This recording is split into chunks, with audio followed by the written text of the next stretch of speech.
তো যাচ্ছি, দুই পাশে শুধু ভুট্টা ক্ষেত আর ভুট্টা ক্ষেত। আমি এখান দিয়ে যাচ্ছি ভুট্টা ক্ষেত।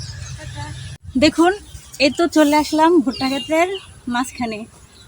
আমি আমার মাকে নিয়ে নানুর বাড়িতে আসছিলাম, আর কত সুন্দর সারি বেঁধে ভুট্টা ক্ষেত আর ভুট্টা ক্ষেত।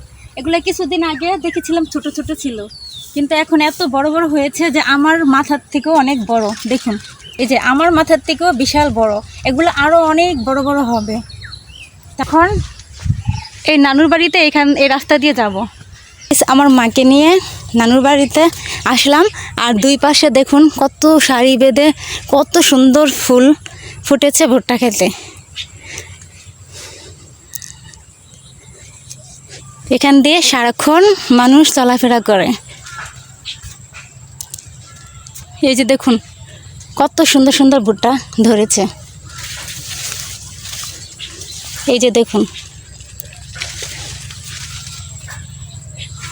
বিশাল বড় বড় ভুট্টা ক্ষেত, আর এগুলোর ভিতরে অনেক সুন্দর ভুট্টা ধরেছে।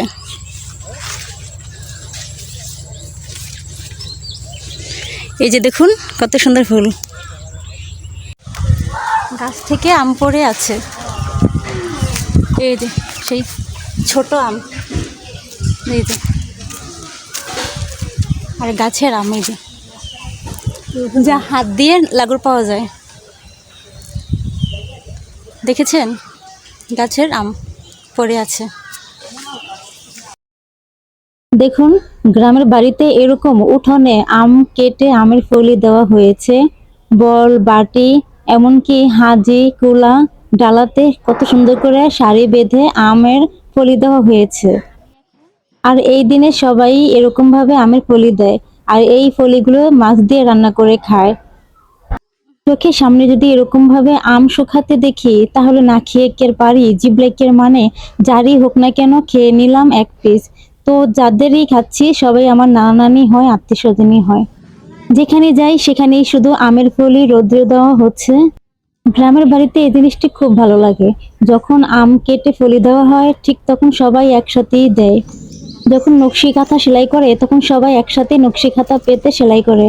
যখন কাঁঠাল গাছ থেকে কাঁঠাল পেড়ে সবাই নিরামিষ রান্না করে, ঠিক তেমনি প্রতিটা গ্রামের মানুষ একইভাবেই কাঁঠাল পেড়ে নিরামিষ রান্না করে একসাথে খায়। যখন হাতের মেশিন দিয়ে সেমাই বানানো হয় ঠিক তেমনি সবাই একসাথে হাতের সেমাই বানায়। এই দৃশ্যগুলো গ্রামে অনেক ভালো লাগে। এটা হচ্ছে আমার বড় মামার বাড়ি। আমার বড় মামা কবুতর পালে, আর কবুতর পালতে খুব ভালোবাসে। নানু বাড়িতে আমাদের সে চলাফেরা, সে ছোট থেকে নানু বাড়িতেই আমাদের সবকিছু। আগে হয়তো অনেকটা বেশি আসতাম, কিন্তু এখন হয়তো সে আগের মতো নানুর বাড়িতে আসা হয়নি। তবে যদি কোনো কাজে বা কোনো প্রয়োজনে পড়ে তখন নানুর বাড়িতে ঠিকই আসা হয়। কবুতরগুলো আমাকে দেখে ভীষণ ভয় পেয়ে গেল।